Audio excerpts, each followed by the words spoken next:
le temps joue. Alors vous le disiez, vous espérez que la Russie s'effondre d'elle-même, mais pour l'instant, effectivement, c'est un vœu pieux. C'est un vœu, en tout cas. Pieux ou pas, c'est un vœu. Pendant ce temps, les Ukrainiens perdent des gens. On montrait tout à l'heure avec l'ambassadeur l'image de ce Sergueï Railan. Il est un des hommes qui incarne. Il y en a beaucoup d'autres.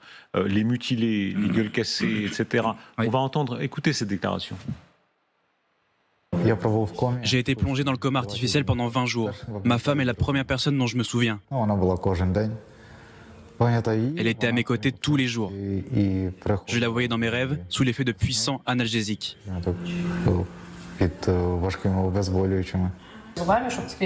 Vous êtes assis à l'extérieur de l'unité de soins intensifs, mordant la porte avec vos dents pour la faire ouvrir. Vous êtes très très triste, il se passe beaucoup de choses autour de vous, mais la chose la plus importante est votre mari, qui vous attend dans l'unité de soins intensifs, et vous allez donner toute votre vie pour faire ce que vous avez à faire. Vous devez le nourrir, le prendre dans vos bras, le déplacer, le laver. Vous faites abstraction de toute cette horreur parce que vous avez des tâches importantes à accomplir. Si vous ne les faites pas, vous vous sentirez encore plus mal. Comment pouvez-vous rester à la maison et être triste s'il vous attend ?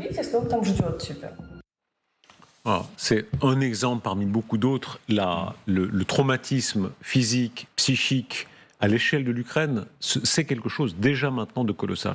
Oui, mais aussi chez les Russes.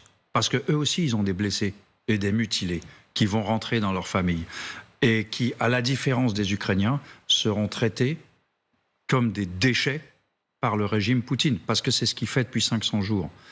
Or, quand les familles récupéreront ces estropiés et qu'il faudra laver tous les jours, la propagande de Poutine trouvera ses limites.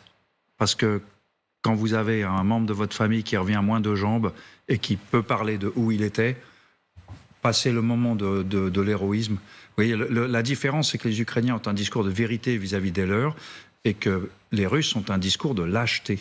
Ils ne veulent pas regarder. Mais ils ont des centaines de milliers de blessés. Et donc des centaines de milliers de familles qui voient les limites de la propagande.